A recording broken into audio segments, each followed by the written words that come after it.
còn đây mà con là lớn đi cái thằng nơi tầm miên connection chỉ mùi bong phone dương mà chỉ mùi nhông bây giờ lại thế qua tay cho đẹp một trong qua tha bong ơi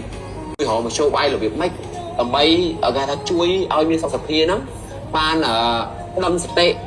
đâm luôn và lọc vào bên phong phủ ấy ở nhau mặt trong ao con lẹ tay kia nề ri rong cua mà đẹp tiên không thể nắm nề ri để cho rong cua còn lỏng màu thì nó đẹp ở đây có thọp đẹp một trong mắt á bong chui sai mấy các ban bong chui thư ấy mấy các ban chui thư mấy cái mấy ở quát bà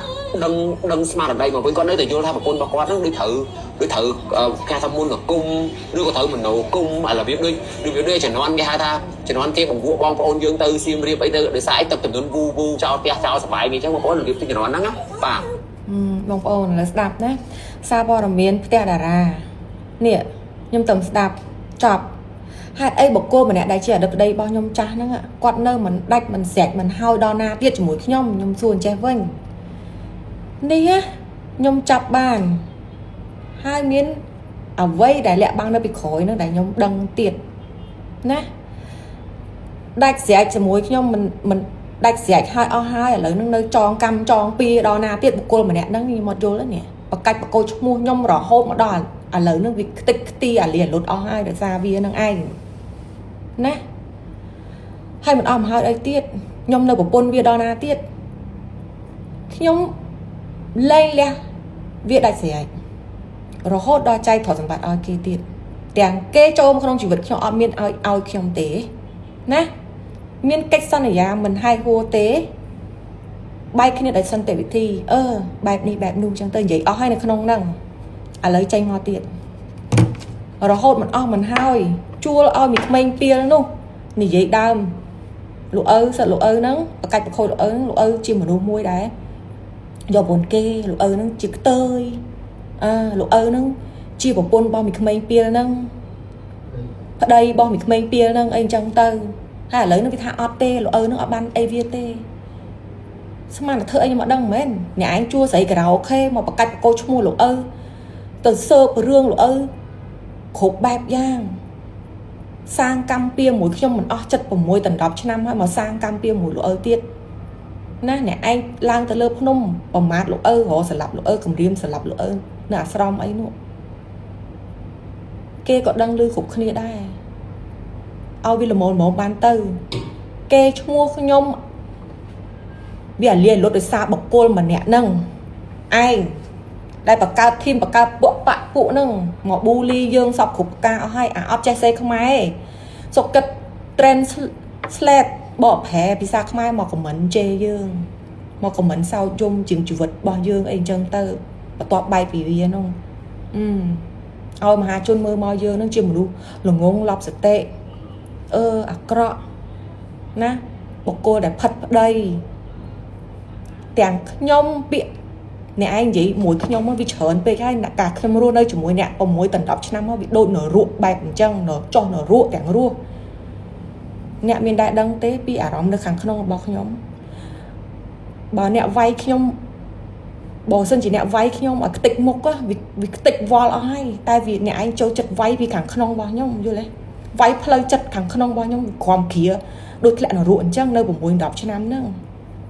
ឥឡូវខ្ញុំចេញពីនរកវិញហើយចង់ប្រាប់អ្នកតែប៉ុណ្្នឹងហើយឈប់ចងកម្មចងពៀជាមួយខ្ញុំទៅនេះជាវីដេអូចុងក្រោយដែលខ្ញុំចង់ផ្ដាំទៅបុគ្គលដែលជាអតីតហ្នឹងប្តីខ្ញុំហ្នឹងឈប់សាងកម្មពៀជាមួយខ្ញុំទៀតទៅអ្នកធ្វើអីក៏ខ្ញុំដឹងដែរហើយខ្ញុំឡើងខ្មាស់ហើយពេលនេះតទៅបងប្អូនមហាជនចង់ជឿមិនជឿជេរខ្ញុំក៏ជេរទៀតទៅខ្ញុំអត់ខឹងទេព្រោះខ្ញុំដឹងថាដើមហេតុទាំងអស់គឺដោយសារម្នាក់នឹងព្រោះខ្ញុំស្គាល់សន្តានច្បាស់6 ដល់ 10 ឆ្នាំគឺសេចក្តីសុខរបស់គេចូលចិត្តនិយាយប៊ូលីពីគេជាពិសេសតើមិនត្រូវអារម្មណ៍របស់ខ្លួនវាគឺវាថាយើងឡប់ឈួតយើងនឹងចេះរឹងរូសមិនគួរឲ្យស្រឡាញ់ទេយកយើងទៅឲ្យម៉ែយើងវិញពេលយើងអត់ស្ដាប់សម្ដីគេយកយើងទៅជូនម៉ែយើងវិញទៅភាពិបាកនិយាយគ្នាភាយ៉ាប់ជូនយកភាទៅជូនបងណាក់វិញទៅទៅប្រាប់ប្អូនប្រុសខ្ញុំសិតអញ្ចឹងចុះប្រាប់អ្នក make up អ្នកស្អីអ្នកជុំវិញខ្លួនខ្ញុំអ្នករំអ្នកអីខ្ញុំវាអាក្រក់ណាស់អ្នកឯងនៅជាមួយខ្ញុំវាធ្វើខ្ញុំសប្បាយចិត្តឬក៏មិនសប្បាយចិត្តបើខ្ញុំសប្បាយចិត្តខ្ញុំនៅមួយអ្នកហើយខ្ញុំទ្រាំអស់ហើយ ការត្រង់របស់ខ្ញុំវាទឹកភ្នែកវាលែងចាញ់លែងហូរអស់ហើយវាកៀងហើយផ្លូវដែលខ្ញុំដើរម្ដងនេះជាមួយលោកឪក៏ខ្ញុំគ្មានជំរឿសដែរហើយក៏អ្វីដែលផ្ដើមគឺមកពីអ្នកដែលធ្វើឲ្យខ្ញុំជ្រើសរើសយកផ្លូវហ្នឹងខ្ញុំចង់ប្រាប់មហាជនប៉ុណ្ណឹងហើយក៏ខ្ញុំចង់ផ្ដាំទៅវីដេអូចុងក្រោយរបស់ខ្ញុំទៅបុគ្គលពីលនឹងដែរឈប់សាងកម្មពៀជាមួយខ្ញុំទៀតទៅជាមួយលោកឪទៀតទៅលោកអើយលោកគេវិញវ័នអាសាអ្នកខ្លាំងណាស់ខ្ញុំវាអស់គេឈ្មោះហើយលែងស្ដាយអីគេឈ្មោះវាទ្រាំអស់ហើយ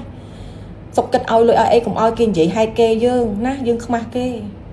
ឡូវហ្នឹងវាអាលៀនលុបដោយសារវានឹងឯងគេឈ្មោះក្នុងសង្គមនោះវាស្អុយដោយសារបុគ្គលហ្នឹងអញ្ចឹងក៏ខ្ញុំអត់ខ្លាចដែរដែលខ្ញុំត្រូវទៅនិយាយវិញសាងកម្មពៀមិនឆ្អែតទេមិនឆ្អែតមិនហើយទេមិនដឹងពេលណាត្រូវចប់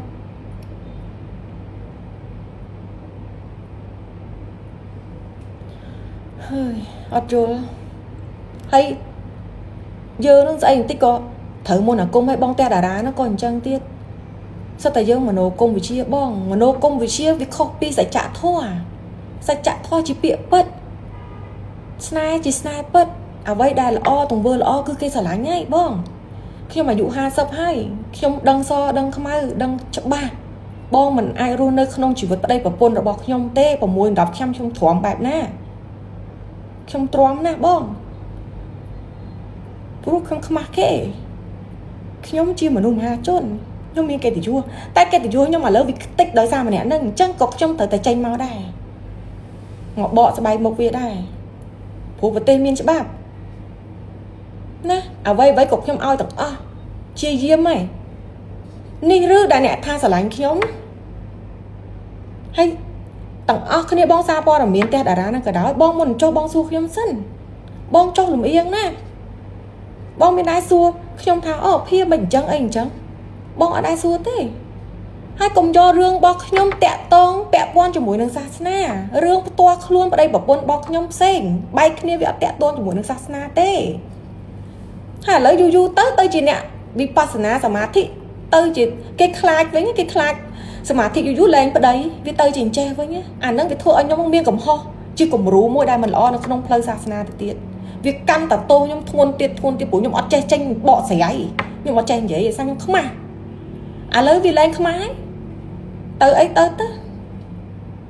ហើយសូមអធិស្ឋានសម្រាប់ទស្សនិកជនទាំងអស់ខ្ញុំអត់ចង់បងប្អូនឈឺក្បាលមួយខ្ញុំព្រោះពេលវេលានេះជាពេលវេលាដែលយើងត្រូវខ្វាយខ្វល់ជាមួយរឿងប្រទេសជាកំតែខ្ញុំពិតជាខឹងជាមួយទង្វើបុគ្គលម្នាក់នឹងដែលមិនព្រមកែសូមឲ្យកែវិញកែកម្មពៀពិតជាមានមែនខ្ញុំដាស់តឿនជាចុងក្រោយឯងឈប់បានឈប់ទៅហត់ណាស់